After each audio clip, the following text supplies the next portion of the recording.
సంవత్సరాలు ఆయన పరిపాలన చూస్తాం మనందరం కూడా. Fake button, fake welfare, fake CM. 5 సంవత్సరాలు జగన్మోహన్ రెడ్డి పాలనంతా కూడా.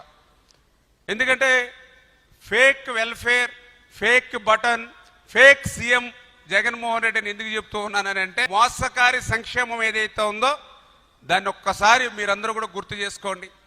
ఆ రోజు ఏదైతే రైతు భరోసా పేరు చెప్పి పిఎం కిసాన్ అని చెప్పి 6,000 రూపాయలు ప్రధానమంత్రి గారు ఇస్తారు ప్రతి సంవత్సరం కూడా. ప్రధానమంత్రి గారు పిఎం కిసాన్ కింద ఆ వాయిదా 2,000 రూపాయలు రైతుల అకౌంట్లో పడిపోయినాయి. రైతుల అకౌంట్లో పడిపోయిన తర్వాత రోజు మళ్ళీ జగన్మోహన్ రెడ్డి గారు రైతుల అకౌంట్లోకి 2,000 పంపిస్తున్నానని బటన్ నొక్కుతాడు. అంటే ఎంత ఫేక్గా కాదా ఇది? ఆల్రెడీ అప్పటికే ఒక రోజు ముందుగానే నరేంద్ర మోడీ గారి దగ్గర నుంచి మనకి అకౌంట్లోకి డబ్బులు వచ్చేసాయి రైతులకి. అంటే వచ్చేసినటువంటి సొమ్ము కూడా ఈయన మళ్ళీ దానికి ఒక పేపర్లో పెద్ద అడ్వర్టైజ్మెంట్ వేసుకుని, టీవీలో ఒక అడ్వర్టైజ్మెంట్ పెట్టుకుని, ఒక ఫేక్ బటన్ నొక్కి మళ్ళీ మనల్ని మోసం దగా. అందుకే fake button, fake welfare, fake CM అన్నటువంటి పరిస్థితి జగన్మోహన్ రెడ్డిది.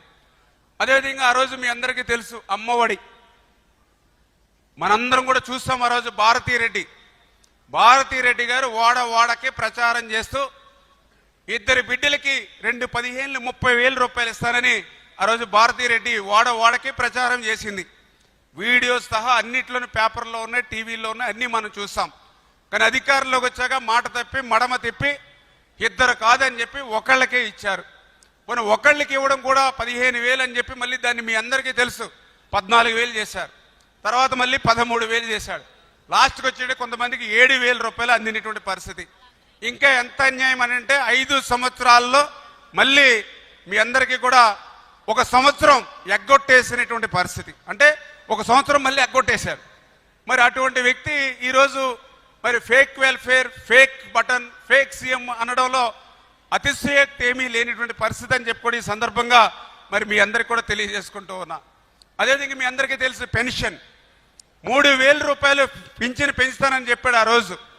సరే 3,000 రూపాయలు పెంచుతాడని చూస్తే అప్పటికే 2,000 ఉంటే 1,000 రూపాయలు పెంచాలి.